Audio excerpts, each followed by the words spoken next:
Hi friends, मैं परविंदर खारी। Friends, आज की हमारी गेम जिनकी वीडियो रिकमेंडेशन है उनकी आईडी है ब्लेज वाइट। उन्होंने मुझसे ओलंपियाड जो भी भारत में हुआ था उसकी गेम के ऊपर वीडियो बनाने के लिए कहा था। 8th राउंड में रौनक Sadwani versus Dominguez praise linear के बीच में गेम हुई थी। मैं शुरू कर रहा हूँ यहाँ। रौनक ने E4 के साथ शुरू किया। डोमिंगेज ने यहाँ सिसिलियन खेला C5, नाइट F3, देन हुआ D6, D4, C takes D4, knight takes D4, then knight F6 from black side, then knight C3 from white, A6, then bishop आया E3 स्क्वायर पर, E5 नाइट पर attack बना तो ये night गया B3 square पर, bishop E6, then हुआ F3, H5 तो क्वीन गई D2 स्क्वायर पर, knight at B goes to D7 और इसके बाद कैसल वाइट ने किया टुवर्ड्स लॉन्ग साइड, बिशप आया E7 स्क्वायर पर, देन किंग B1, रुक C8, bishop D3 from Raunak, B5, then हुआ H3, H4 तो रुक eight H goes to E1। यहाँ तक पोजीशन बिल्कुल इक्वल है और इसके बाद यहाँ डोमिंगेज ने कैसल किया और कैसल करने के बाद यहाँ रौनक ने अपने रुक को अब G1 स्क्वायर पर प्लेस किया। थोड़ा इंटरेस्टिंग मूव आता है। B4 नाइट पर अटैक तो ये नाइट गया E2 स्क्वायर पर। आई थिंक इस नाइट के लिए D5 ऑप्शन भी कोई बुरी ऑप्शन नहीं थी। Bishop takes D5, whatever it is, knight takes D5, जो भी होगा A टेक्स D5 और यहाँ बिशप के लिए भी कुछ रास्ते खुलने के चांसेस बन सकते थे। लेकिन चलते हैं गेम पर। यहाँ नाइट के E2 स्क्वायर पर जाने के बाद ब्लैक ने अपने डी पॉन को आगे पुश किया तो G3, यहाँ पर G फाइल को किसी भी तरह से व्हाइट को ओपन करवाना है और अपने फेवर में सिचुएशंस को मोड़ना शुरू करना है। D takes E4, F takes E4, then A5, G takes H4 और फाइनली ये G फाइल ओपन हो ही चुकी है। अब ब्लैक के पास ऑप्शंस क्या है? सर्टेनली मैं यहाँ कहूंगा कि बिशप टेक्स H3 तो कोई ऑप्शन है ही नहीं, क्योंकि यहाँ से अगर ये गेम आगे बढ़ती है तो व्हाइट अपने बिशप को H6 स्क्वायर पर लेकर चला जाएगा और यहाँ इस G7 स्क्वायर पर प्रेशर बनाना शुरू कर देगा।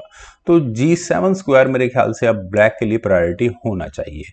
दूसरी कोई ऑप्शन अगर कंसिडर की जाए, जो कि ब्लैक का अटैक भी लगा हुआ है क्वीन साइड पर, तो ए पॉन को आगे पुश करना, नाइट पर अटैक बनाना, इस नाइट के लिए कोई बहुत फ्रूटफुल ऑप्शंस मुझे नजर नहीं आती है।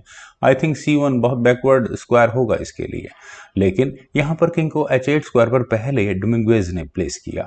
रुक आया G5 स्क्वायर पर और फ्रेंड्स रुक के G5 स्क्वायर पर आने के बाद रुक की चेक, क्या उसका बहुत ज्यादा मायने है? नाइट से एलिमिनेट हो जाएगा फिलहाल तो, लेकिन उससे पहले A4 नाइट पर अटैक बना और मैंने कहा कि नाइट के जाने के लिए C1 स्क्वायर था, लेकिन रौनक सदवानी का एक और डियरिंग मूव यहाँ पर आया। उन्होंने अपने नाइट को सेक्रीफाइस किया उसको D4 स्क्वायर पर प्लेस करके। कौन एक्सेप्ट नहीं करेगा इस सेक्रीफाइस को? E takes D4, bishop takes D4। वैसे उसे नाइट सेक्रीफाइस नहीं, नाइट ट्रैप कहा जाएगा ब्लैक पॉइंट ऑफ व्यू से। रुक G8, देन रुक eight D goes to G1। यहाँ पर रुक्स की बैटरी तैयार हुई है।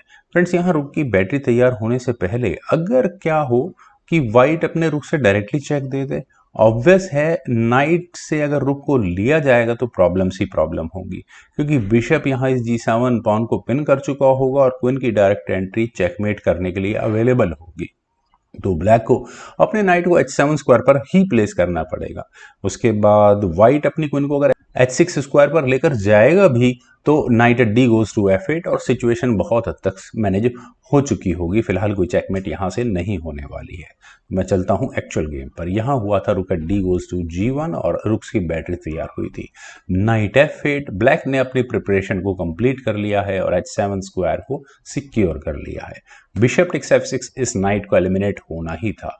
बिशप टेक्स F6, रुक पर अटैक बना, लेकिन इस रुक को चेक ही देनी थी H5 स्क्वायर से।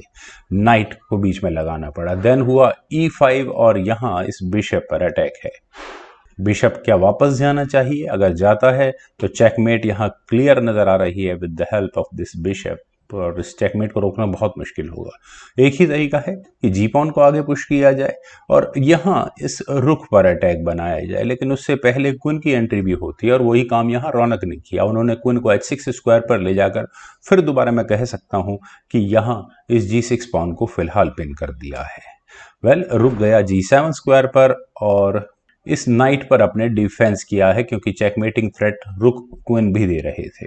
E टेक्स F6 और फिर दोबारा वही चेकमेट की थ्रेट है। ये रुक यहाँ पॉन के ऊपर रखा हुआ है जो कि अभी भी नहीं लिया जा सकता। क्वीन टेक्स F6 ब्लैक को करना ही पड़ा।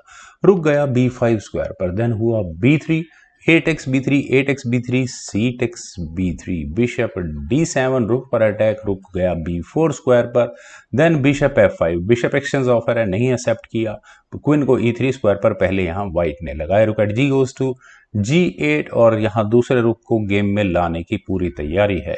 तो bishop takes f5, queen takes f5 with check, और यहाँ अब क्या होना चाहिए था, शायद क्वीन एक्सचेंज बेटर होता, लेकिन किंग को a1 स्क्वायर पर ले जाने के बाद ओपन इनविटेशन है रुक्स का यहाँ चेक देने के लिए व्हाइट को। रुक eight g goes to e8, यहाँ पहले ब्लैक ने किया और उन्होंने यहाँ क्वीन एंड उसके बाद इस नाइट पर अटैक बनाया है, लेकिन एक चेक दे सकता है यहाँ पर व्हाइट, क्वीन d4 चेक। इस चेक से बचने के लिए नाइट को बीच में लगाना पड़ा और उसके बाद रौनक ने अपने नाइट को बचाया c3 स्क्वायर पर। रुक eight e goes to d8, दोबारा क्वीन पर अटैक, क्वीन दोबारा पहुंची e3 स्क्वायर पर, किंग g7, रुक आया f4 स्क्वायर पर और फाइनली क्वीन पर अटैक है। और अब चेक देने की बारी आई थिंक यहाँ पर ब्लैक की है और ब्लैक यहाँ दो चेक्स दे सकता है, इधर रुक से या फिर क्वीन से। अगर रुक से चेक दी जाती है लगता है कि शायद ठीक होता, इसका इलाज हो जाता रुक को बीच में लगा करके, लेकिन यहाँ क्वीन से चेक दी गई और इस चेक से बचने के लिए व्हाइट ने ऑप्ट किया, रुक को नहीं लगाया, उन्होंने ऑप्ट किया अपने नाइट को a4 स्क्वायर पर लगाना। और फ्रेंड्स यहाँ इस पॉइंट पर ब्लैक के पास खेलने के लिए बहुत कुछ था, लेकिन ब्लैक ने एक मूव को ओवरलुक किया। उन्होंने यहाँ अपने नाइट को d5 स्क्वायर पर ले जाकर व्हाइट की क्वीन और रुक दोनों पर फॉक लगाई, लेकिन वे यहाँ भूल गए कि उनकी खुद की क्वीन अनडिफेंडेड है। क्वीन e5 चेक देकर अपनी क्वीन पर अटैक तो बचाया, साथ ही इस नाइट को भी पिन कर दिया है। किंग यहाँ से गया g8 स्क्वायर पर और उसके बाद व्हाइट ने अपने रुक को लिया d4 स्क्वायर पर और यहाँ इस पिन नाइट पर प्रेशर को और ज़्यादा बढ़ाया है।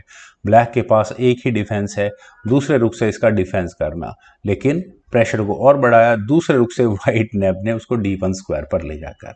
और फ्रेंड्स जैसा मैंने पहले भी कहा था कि यहाँ इस पॉइंट पर एक ही सोल्यूशन है कि अपनी क्वीन को अनडिफेंडेड ना छोड़ो, और अगर प्रॉब्लम में फंसी हुई है गेम तो स्मार्टली अगर पीसेस एक्सचेंज हो जाए तो बेटर होता। ब्लैक के लिए मुझे ऐसा लगता है कि क्वीन का c7 स्क्वायर पर ले जाना और क्वीन एक्सचेंज की कोशिश करना एक बेटर ऑप्शन होती, लेकिन उसकी अपनी कॉम्प्लिकेशंस बहुत ज़्यादा है। यहाँ ब्लैक ने किया f6, सीधा क्वीन पर अटैक बनाया और क्वीन वैसे तो यहाँ पर एक चेक भी दे सकती थी, लेकिन उससे सिचुएशन मैनेज हो जाती, एक चेक के बाद और इस गेम में कुछ हो नहीं पाता।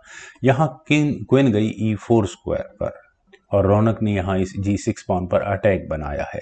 इस अटैक का डिफेंस फ्रेंड्स कई तरीकों से हो सकता है। आई थिंक किंग को 7th रैंक में लाना एक सोल्यूशन हो सकता था, लेकिन अगर किंग यहाँ से h7 स्क्वायर पर जाता है तो व्हाइट का next move definitely h pawn को आगे पुश करने का ही होगा और g6 पॉन पर प्रेशर बनाने की कोशिश होगा। दूसरा अगर मैं मूव बात करूं f7 तो सेम रिजल्ट है, h5 पॉन को आगे पुश किया ही जाएगा, लेकिन किंग के g7 स्क्वायर पर जाने के बाद सिचुएशन थोड़ी बदल जाएगी। यहाँ व्हाइट अपने रुख से इस g6 पॉन पर अटैक को और ज़्यादा बढ़ा सकता है, उसको g1 स्क्वायर पर ले जाकर, लेकिन खैर ये तीनों ही ऑप्शन कंसीडर नहीं की गई थी। डोमिंगुएज ने यहाँ अपने किंग को f8 स्क्वायर पर प्लेस किया और फाइनल मूव यहाँ पर आया रौनक सदवानी का क्वीन टेक्स g6, और यहाँ इस मूव के बाद डोमिंगुएज प्रेज ने रिजाइन कर दिया। रेजिग्नेशन का रीजन फ्रेंड्स, नाइट अभी तक भी पिन है, सिंपली बिकॉज यहाँ रुक्स की बैटरी है जो चेक के साथ साथ क्वीन तक भी टारगेट लगाएंगे, मतलब एक रुक यहाँ गंवाना पड़ सकता है ब्लैक को। ब्लैक के पास ऑलरेडी इस गेम में ज़्यादा कुछ है भी नहीं, वहीं वाइट के पास एच फाइल में एक पासर आ चुका है। वेल फ्रेंड्स, काफ़ी अच्छी गेम थी, मुझे उम्मीद है आप सभी लोगों को ये गेम ज़रूर पसंद आई होगी। तो आप लोग इस वीडियो को लाइक करें, शेयर करें और मेरे इस यूट्यूब चैनल चेस गुरु को प्लीज़ सब्सक्राइब ज़रूर करें। आपके कमेंट्स का मुझे बेहद इंतज़ार रहेगा। Thank you for watching and bye for now.